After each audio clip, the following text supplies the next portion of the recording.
A lot of the folks that I've been following like to use the smoke analogy for aerosol because the particle size of tobacco smoke, not just the part that we see, but the parts that we don't see, is a similar size to the aerosols that we breathe out.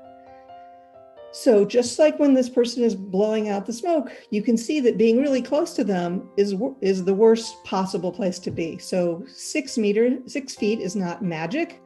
It's not like you're automatically protected and should never be used that way, but obviously the further away you can get, the better. But over time, that's going to fill up the room and we're all going to smell the fact that tobacco smoke has happened here. Even outdoors, you can detect the particles that come your way from somebody who's smoking. So virus-laden particles travel and linger in air the same way. Another artist's figure for you. This is what a restaurant would look like if we could see everybody's exhaled breath over time. People might spend an hour in a restaurant. It might not have adequate ventilation to replace that exhaled stale air with fresh air.